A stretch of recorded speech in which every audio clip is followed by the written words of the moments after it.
집값이 꺾인다. 지금 사면 상투다. 요즘 이 말 안 믿는 사람 거의 없죠. 거래는 뜸하고 급매라는 단어만 더 크게 보입니다. 그런데 이상하게도 이런 타이밍에 공급 대책 뉴스가 같이 뜹니다. 그 순간 당신 머릿속엔 딱 한 문장이 생깁니다. 좋아, 더 기다리면 되겠다. 그리고 바로 그때 당신은 부동산 시장에서 가장 위험한 대기실에 들어갑니다. 대기실은 조용한데 당신 마음만 계속 뛰는 곳입니다. 오늘은 그 대기실이 어떻게 사람의 시간을 훔치는지, 그리고 하락장에 뜨는 공급 뉴스가 왜 때로는 안정이 아니라 경고로 읽히는지 끝까지 번역해 드리겠습니다. 지금부터가 진짜입니다. 당신이 이미 대기실에 들어갔다는 증거는 생각보다 빨리 보입니다. 조금만 더 라는 말을 하루에 몇 번씩 하고 있습니다. 결정을 미뤘는데도 부동산 앱을 여는 횟수는 오히려 늘었습니다. 이상하게 잠들기 직전에만 더 불안해집니다. 가격은 기다리는데 마음은 못 기다립니다. 이게 대기실의 정체입니다. 그리고 하락장에서는 이 대기실이 더 위험해집니다. 왜냐하면 하락장에는 가격보다 무서운 게 있기 때문입니다. 불확실성입니다. 여기서부터 이미 싸움이 시작됩니다. 하락장이 오면 마음이 편해질 것 같죠? 아닙니다. 더 예민해집니다. 이유는 간단합니다.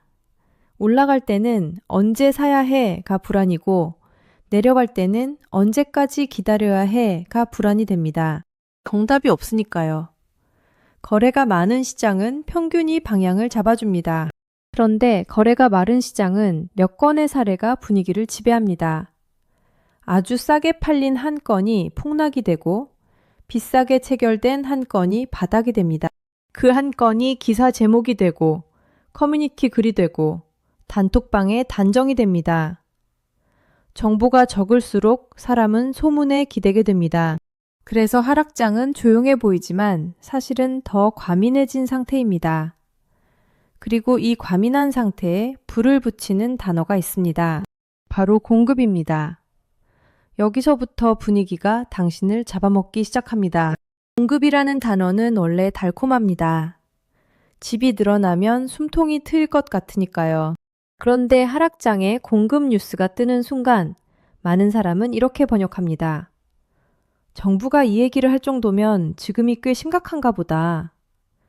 이때부터 공급은 안정의 단어가 아니라 위기의 단서가 됩니다. 문제는 그 단서가 오늘의 가격을 바꾸는 게 아니라는 겁니다. 당신의 마음속 시간표를 건드립니다. 가격이 아니라 시간이 흔들리는 순간 사람은 가장 비싼 결정을 합니다. 돈이 아니라 시간을 비싸게 지불하는 결정 말입니다. 그게 대기실의 진짜 함정입니다. 여기서 한 가지 질문만 던져볼게요. 당신이 기다리는 건 가격입니까? 아니면 불안을 잠재우는 확신입니까? 대기실에서 무서운 건 가격이 아니라 확신이 안 온다는 겁니다. 여기서 현실 한 줄만 찍고 가겠습니다. 요즘 공급 얘기가 커지는 이유는 감정만이 아닙니다. 실제로 앞으로 들어올 물건이 줄어들 수 있다는 신호가 여기저기서 보이기 때문입니다. 예를 들어 서울은 올해 입주 물량이 작년보다 눈에 띄게 줄 수 있다는 전망이 나옵니다. 또 주택 관련 통계에서도 인허가가 줄어드는 흐름이 포착되곤 합니다. 인허가란 쉽게 말해 허가가 난 집의 수입니다. 이 얘기가 왜 중요하냐면요. 허가가 줄면 공사 시작도 줄어듭니다. 공사가 줄면 몇 년 뒤 실제 선택지가 줄어드는 구멍으로 돌아옵니다. 바로 이 지점에서 하락장의 불안이 방향을 바꿉니다. 지금 비싸게 살까봐 무섭던 불안이 나중에 내 차례가 없을까봐 무서운 불안으로 바뀝니다. 이 불안 전환이 시작되는 순간 시장은 조용해 보이면서도 안쪽에서 압력이 쌓입니다.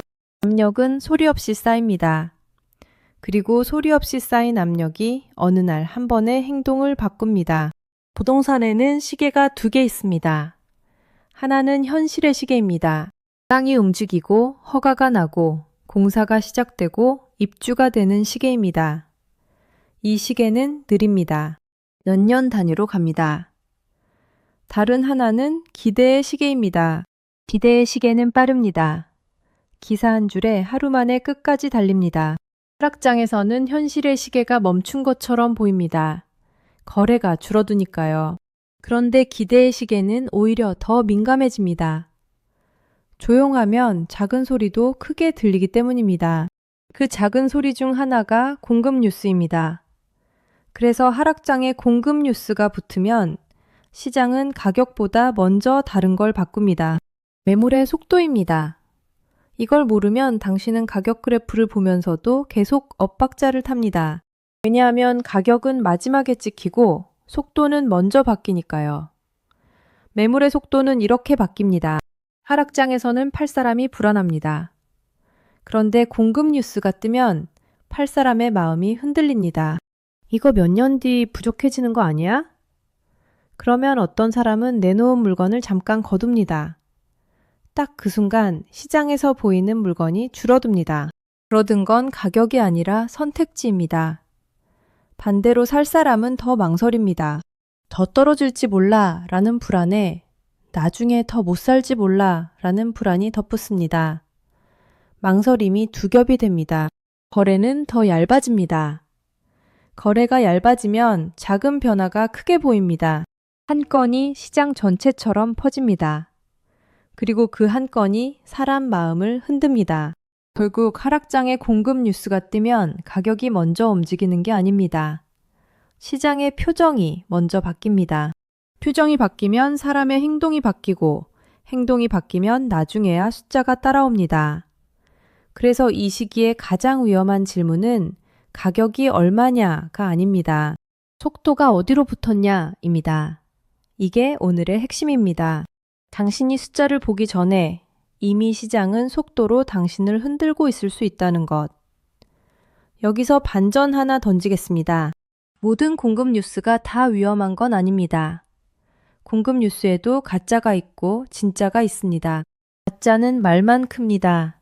당신을 안심시키면서 묶어두는 데 특화돼 있습니다. 진짜는 느리지만 실제로 현실의 시계를 건드립니다. 문제는 대부분이 이 둘을 섞어서 듣는다는 겁니다. 그래서 대기실에서 못 나옵니다. 이제 구별하는 법을 세 가지로 드리겠습니다. 지도 위에 선만 그은 건지, 땅이 실제로 움직이는 건지 보세요. 이름만 바뀐 건지, 절차가 실제로 굴러가는 건지 보세요. 언젠가인지 대충이라도 언제쯤에 그림이 보이는지 보세요. 이 세 가지가 보이면 당신은 뉴스에 끌려가지 않습니다. 뉴스를 끌고 갈 수 있습니다. 그리고 이 차이가 하락장에서 당신의 시간을 지키는 차이가 됩니다. 예시 하나만 더 들어볼게요. 가짜 공급은 이런 겁니다. 기사 제목은 계속 바뀌는데 현장은 그대로입니다. 검토, 추진, 협의 같은 단어만 떠다닙니다. 사람들은 그 단어에 안심하고 대기실에서 더 오래 앉아 있습니다. 진짜 공급은 소리가 작습니다. 화려한 말이 아니라 절차가 한 칸이라도 앞으로 갑니다. 누가 봐도 느리지만 실제로 간다는 느낌이 납니다. 뉴스 자체를 믿지 말라는 얘기가 아닙니다. 뉴스의 단어가 아니라 현실이 움직이는지부터 보자는 얘기입니다. 이제 왜 어떤 동네는 하락장인데도 안 식는가로 들어가죠.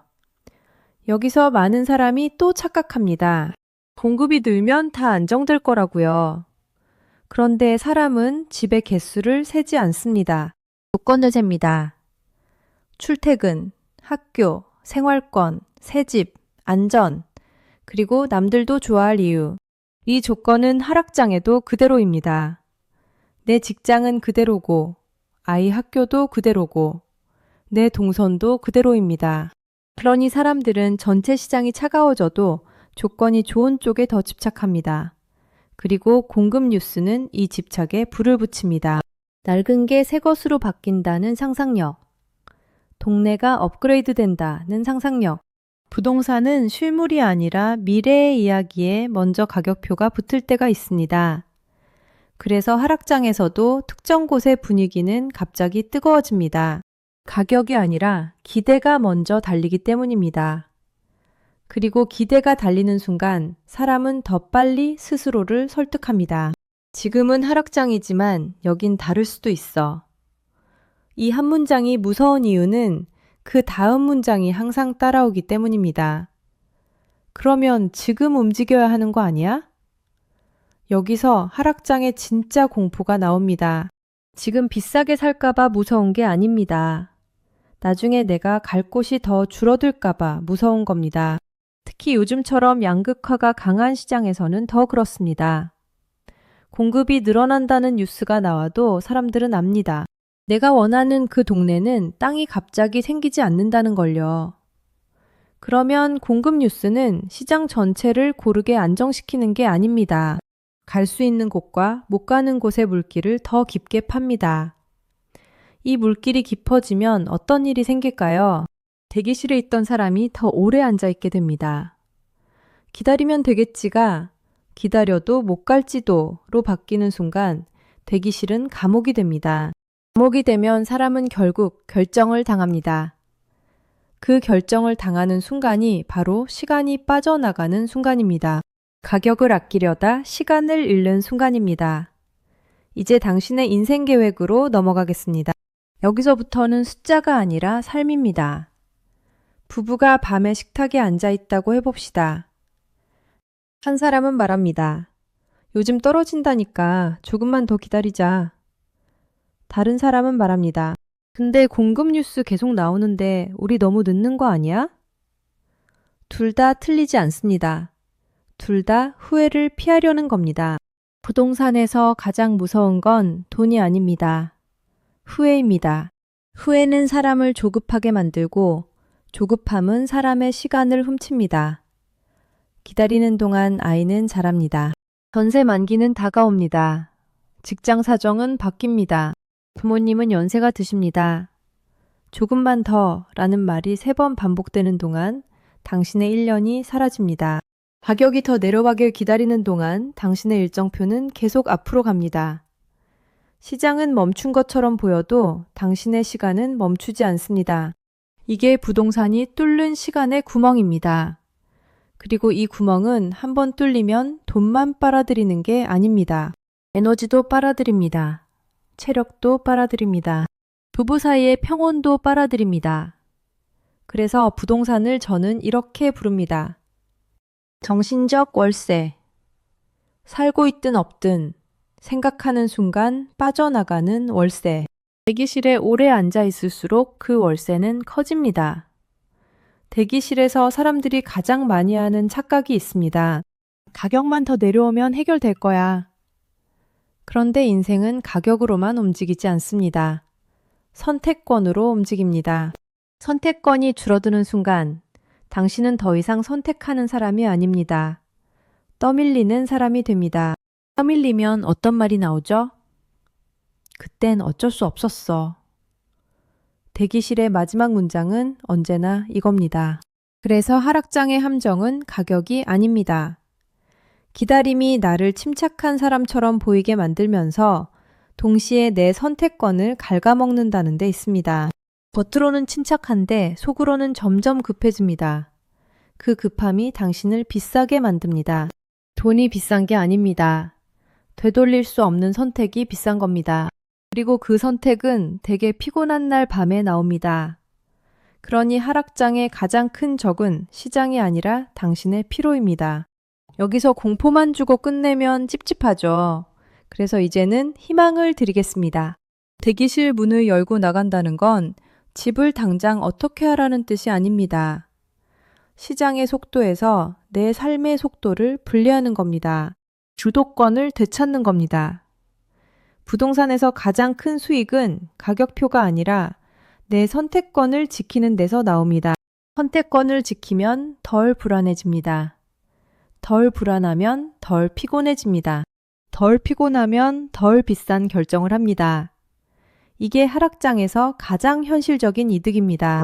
당신이 지금 당장 얻어야 할 건 확신이 아닙니다. 통제권입니다. 내가 스스로 숨을 고를 수 있는 통제권. 뉴스가 나를 끌고 가는 게 아니라 내가 뉴스의 속도를 끊는 통제권. 그럼 대기실 문을 여는 방법은 뭘까요? 딱 3가지 감각만 갖추면 됩니다. 시장 숫자보다 내 일정표를 먼저 적어두는 감각. 뉴스가 던지는 속도에 바로 반응하지 않고 확인 시간을 정해 속도를 끊는 감각. 공급 뉴스가 뜰 때마다 아까 말한 구별법으로 가짜와 진짜를 먼저 걸러내는 감각. 이 세 가지가 있으면 당신은 하락장에서도 불안에 끌려가지 않습니다. 불안이 와도 불안의 정체를 이해합니다. 이해하면 휘둘리지 않습니다. 휘둘리지 않으면 대기실 밖에서 숨을 쉴 수 있습니다. 숨을 쉬면 생각이 보입니다. 생각이 보이면 선택권이 돌아옵니다. 오늘을 한 문장으로 정리해 볼까요? 하락장에 공급 뉴스가 뜨면 시장은 가격이 아니라 시간으로 당신을 흔들 수 있습니다. 그래서 가격만 보고 기다리면 어느 순간 가장 비싼 시간을 지불하게 될 수 있습니다. 반대로 속도를 보고 가짜와 진짜를 걸러내고 내 일정표를 우선에 두면 같은 하락장에서도 마음이 덜 무너집니다. 마음이 덜 무너지면 선택권이 유지됩니다. 선택권이 유지되면 인생이 망가지지 않습니다. 이게 오늘의 번역입니다. 다음 편에서는 더 실전으로 들어가겠습니다. 하락장에는 진짜 금매가 있고 사람을 함정으로 끌고 가는 금매 비슷한 것도 있습니다. 겉보기엔 둘이 똑같습니다. 가격이 싸 보이니까요. 그런데 속은 다릅니다. 다음 편에서는 그 차이를 뉴스 한 줄과 몇 가지 신호로 구분하는 법을 보여드리겠습니다. 당신이 결정을 당하지 않도록, 당신이 대기실에서 시간을 잃지 않도록 번역기는 계속 돌아갑니다. 그리고 한 가지 약속만 하겠습니다. 구독자의 1000명이 되면 TTS가 아니라 제 목소리로 한 편 녹음해 볼게요. 오늘 밤 가격 그래프 대신 속도라는 단어가 머릿속에 남았다면 이미 문은 열리기 시작한 겁니다.